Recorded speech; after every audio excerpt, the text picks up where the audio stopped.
Hello Internet, it's Ginger from Variant Rules, and welcome back to another entry in our Pathfinder Prototype series. This episode, Dr. Pamela Isley, better known as Poison Ivy.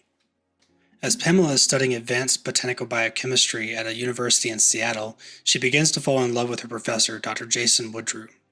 He takes advantage of her feelings and uses her as a guinea pig to test the effects of extremely potent poisons and toxins. Isley nearly dies as a result of these experiments and is hospitalized for 6 months. The mixture of toxins and poisons with which Woodrow injected her caused Isley to develop extreme mood swings, bordering on multiple personalities, while also imbuing her with the power to control plants and fungi. After she is released from the hospital, Woodrow dies under mysterious circumstances, and Isley drops out of school and moves to Gotham, where she adopts the persona of Poison Ivy and holds the city for ransom. Batman is able to stop her, and she spends the next few years in Arkham Asylum. Poison Ivy is a rather complicated character that doesn't have a direct parallel with Pathfinder 2e classes. Druid is an obvious choice, but I feel like it doesn't really capture the totality of Poison Ivy's background and skill set. I actually had a hard time settling on a build, and at one point I had an idea to use the Witch class with the Wild Patron, but ended up scrapping it in favor of the build in this video. Now, this is the first time we've made a supervillain build for this series, and I'm excited to get started, so here we go. Starting at level 1, we'll take the Human Ancestry using the Versatile Heritage to gain the Incredible Initiative General feat. For our background, there are a couple of great options we can take. I chose Plant Whisperer for this build, but there's an excellent case to be made for Magical Experiment due to the circumstances that gave Poison Ivy her powers. The downside to taking Magical Experiment here, though, is that we miss out on an ability boost in favor of gaining special senses, resistances, or telepathy. Now for the moment we've all been waiting for. The class I chose for Poison Ivy is Alchemist, with a toxicologist research field. Now, I know what you're thinking, but Ginger, what about her ability to control plants? Don't worry, I've got that covered in this build too. Patience, Grasshopper. For our starting ability scores, we'll have 10 Strength, 14 Dexterity, 10 Constitution, 18 Intelligence, 14 Wisdom, and 12 Charisma. Our most important starting skills are Diplomacy, Medicine, and Deception. Anything else is personal preference. Feel free to take whatever you like. For our Ancestry feat, we'll grab Natural Ambition for an additional class feat, taking the Alchemical Savant feat, allowing us to more easily identify alchemical items. Since we are a toxicologist, we gain 2 common first-level alchemical poison formulas for our formula book, and we can apply poisons to our weapon as a single action rather than a 2-action activity. Additionally, the DC of our poisons changes to our class DC if that is higher than the natural DC of the poison. As a botanist and biochemist, Poison Ivy has the knowledge of herbs and plants to both heal and harm at her discretion. Make sure to use this power wisely, or unwisely if that's your want. At level 2, we'll take the Poison Resistance class feat from Alchemist to gain a +1 to our saving throws against poisons. For our skill feat, we'll pick up the Battle Medicine feat to allow us to treat wounds in the midst of a fight.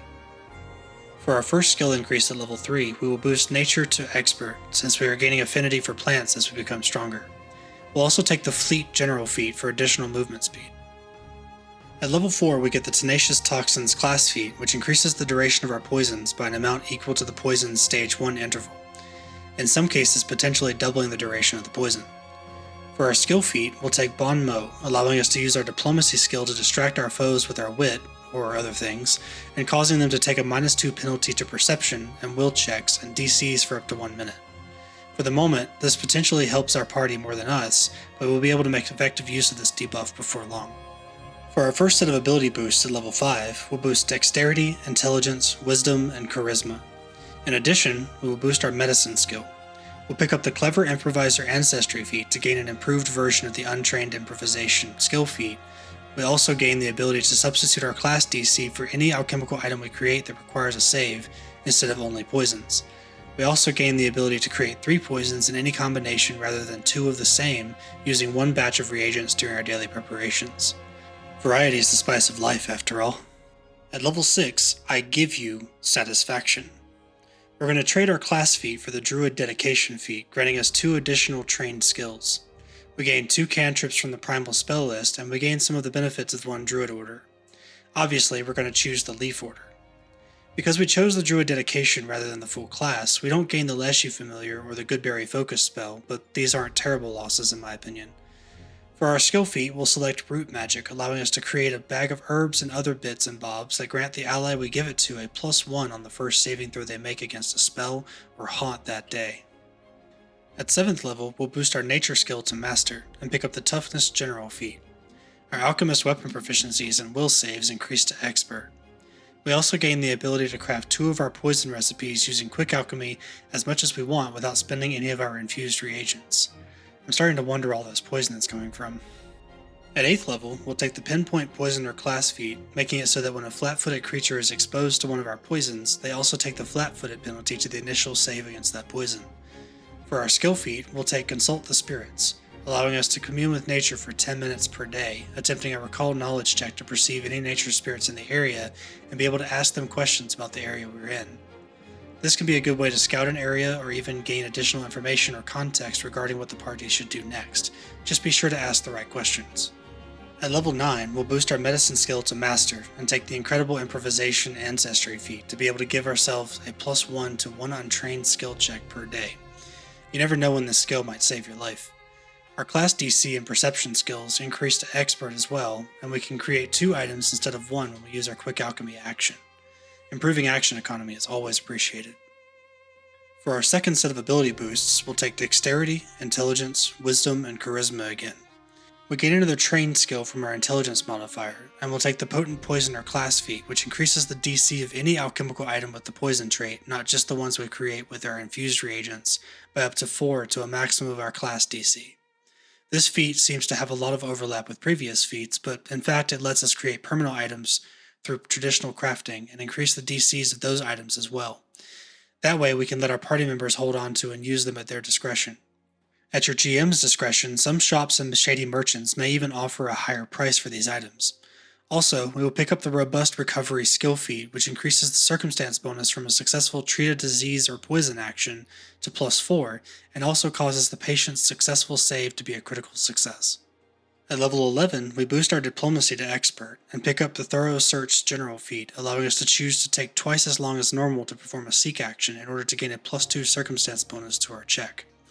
We gain the Juggernaut class feature, and can choose 2 5th level or lower alchemical poisons to create with Quick Alchemy at no cost. At 12th level, we'll forego our class feat for the basic Druid Spellcasting Archetype feat, granting us 1 first, 1 second, and 1 third level spell slot for casting Druid spells. We'll also take the Group Impression skill feat to allow us to make an impression on more people at once. At level 13, we will increase our Deception skill to Expert, and for our Ancestry feat, we'll pick up Advanced General Training for the Prescient Planner feat. Our Light Armor proficiency increases to Expert, and we gain the ability to apply 2 different injury poisons to a single weapon, though not to ammunition. There are a few other stipulations to this feature, but it's a bit too complex to go over here. Be sure to read through these rules carefully. At 14th level, we'll pick up the Expert Druid Spellcasting Archetype feat, which grants us the Expert proficiency in our primal spellcasting attack rolls and DCs, as well as a 4th and 5th level spell slot. We also gain a 6th level spell slot at 16th level. For our skill feat, we will take Influence Nature, allowing us to spend time in an area to influence how it reacts to certain stimuli. The wilderness is our domain, after all. For our third set of ability boosts at level 15, we will boost Dexterity, Constitution, Intelligence, and Wisdom. We will bump our Nature skill to Legendary and pick up the Prescient Consumable General feat, allowing us to choose consumable items as an option for our Prescient Planner feat. The Alchemical Alacrity feature allows us to craft 3 items simultaneously with Quick Alchemy, stowing one of them as a free action. Alchemists get some pretty insane action economy. We also gain the Evasion feature, improving our reflex saves significantly. At level 16, we will take the Chemical Contagion class feat, granting us a reaction. Whenever a creature within 30 feet critically fails a saving throw against one of our poisons, we can cause it to leap to an adjacent creature. No one is safe from our poisons. For our skill feat, we will pick up the Confabulator feat, causing creatures that have caught us in a lie to have a harder time catching further lies. At 17th level, we will boost our Medicine skill to Legendary and gain the Bounce Back feat from our human ancestry. There are really only a few options here, and Bounce Back is far and away the best of them for most circumstances.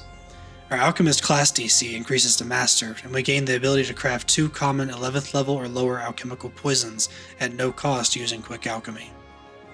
At 18th level, we gain one of the most powerful class feats in the entire game, Miracle Worker. This feat allows us to administer a true elixir of life to one creature that has been dead for no more than 2 rounds, in order to return that creature to life with 1 hit point and the wounded 1 condition. This can only occur once every 10 minutes and can only succeed on a creature that has been dead no more than 2 rounds, but there are exceedingly few ways to bring a dead creature back to life in PF2E. In addition to this, we'll also take the legendary medic skill feat, allowing us to once per day attempt a medicine check to remove a plethora of debilitating diseases and effects, though only one effect can be cured at a time. At level 19, we will boost our diplomacy skill to master. You could also opt for deception instead if you prefer that sort of playstyle. We'll take the feather step general feat here as well, and our light armor proficiency increases to master. For our capstone level, our final set of ability boosts will be to dexterity, intelligence, wisdom, and charisma, and we gain another trained skill from our intelligence modifier. None of our alchemist capstone feats are particularly appealing for this build aside from craft philosopher's stone, which I still think is not particularly thematic, so I've opted for master druid spellcasting, so we have 1 7th and 1 8th level spell slot. For our final skill feat, we'll pick up Shameless Request, but if you opted for a different skill increase, you'll still need to pick another skill feat here. And that about does it for my Poison Ivy build for Pathfinder 2nd Edition.